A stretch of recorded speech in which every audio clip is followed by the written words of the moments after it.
The year was 1803, and the Indian subcontinent trembled under the weight of rival empires. To the west, the Maratha Confederacy, a fierce and proud warrior alliance, stood as the last great obstacle to British control.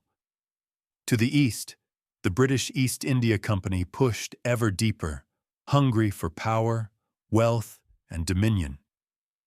In this world of smoke and ambition, a young British general, Arthur Wellesley, later known as the Duke of Wellington, was about to face the greatest trial of his early career. His mission was simple on paper: break Maratha resistance. But in truth, it was a march into hell. The Maratha army numbered over 30,000 strong, including cavalry, infantry, and French-trained artillery. Wellesley commanded barely 2,800 men, a mix of British regulars and Indian sepoys. On paper, it wasn't a battle. It was a suicide. But in the heart of the Deccan Plateau, surrounded by rivers, heat, and dust, a legend was about to be born. As dawn broke over the Deccan plains, Wellesley received word. The Marathas were near Assaye, a small village by the Colonial River. They were entrenched and waiting, their artillery lined across a narrow causeway. Every instinct told him to wait, to call for reinforcements. But Wellesley knew delay meant death. "If we do not strike now," he said, "they will outnumber us tenfold tomorrow." So he made a decision that would echo through centuries: attack immediately. His officers protested. The river crossings were unknown. The terrain was unfamiliar. But Wellesley's voice was firm. "The longer we wait, the stronger they grow. Gentlemen, we march at once." With that, the red-coated columns turned toward the smoke of Assaye, their bayonets glinting like fire in the morning sun. When the British crested the ridge near Assaye, what they saw could break the heart of any soldier.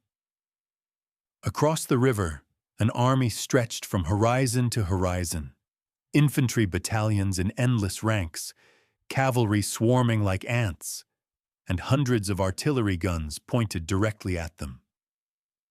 A Maratha commander reportedly laughed when he saw the small British line. "Is this the army that seeks to conquer India?" But Wellesley knew something the enemy didn't. His troops were trained not for glory, but for survival. Precision, discipline, and timing were their greatest weapons. He ordered a bold flanking maneuver, crossing the river at an unexpected point.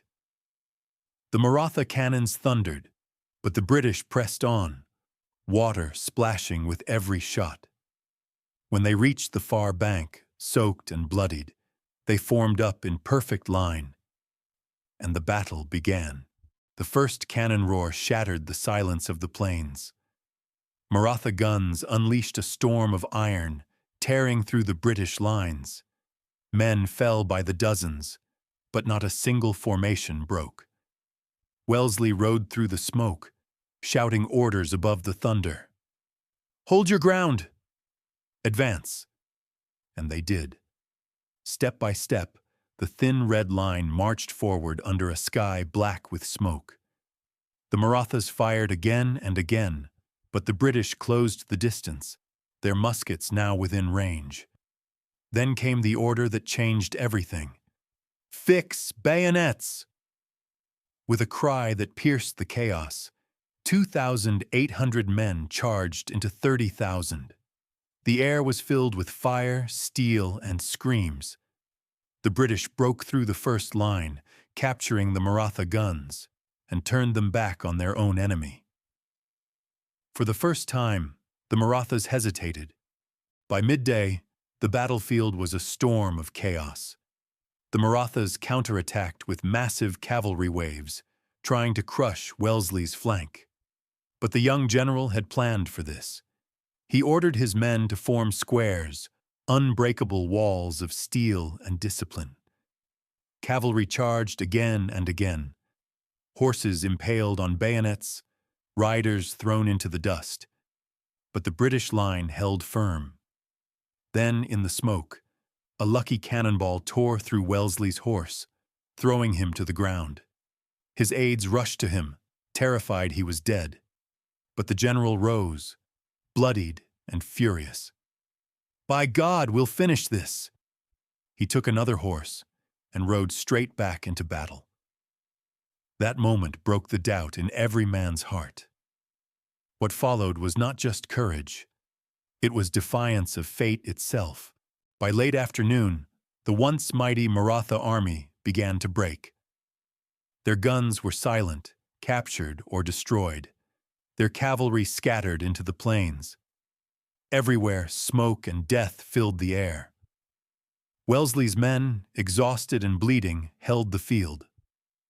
Outnumbered 10-1, they had done the impossible. Of the 2,800 who entered the fight, nearly half were killed or wounded, but they had crushed an army 10 times their size. As the sun set over Assaye, Wellesley stood in silence, staring across the blood-soaked earth. He would later call it the bloodiest and hardest-fought battle I ever witnessed. It was a victory that would define him, the day the future Duke of Wellington was forged in fire. When news of the victory reached Bombay and London, it spread like wildfire. 2,800 men had defeated 30,000. But there was no grand parade, no lavish celebration. Wellesley's report to command was simple and cold. "We have gained a great victory, but it has been dearly bought." In private, he never forgot the men who fell that day. Every campaign afterward, he carried with him the lessons of Assaye: speed, precision, courage, and the weight of those who never returned. The Marathas were humbled, but not destroyed. The British Empire, however, had proven its power in India beyond question. Years later, when Arthur Wellesley stood at Waterloo facing Napoleon himself, he remembered Assaye.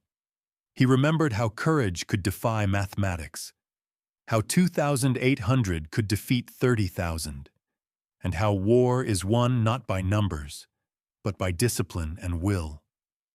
Assaye faded into history, forgotten by many, but its echoes shaped an empire. It was the moment Britain proved it could hold India, and the moment Arthur Wellesley proved he could hold destiny itself.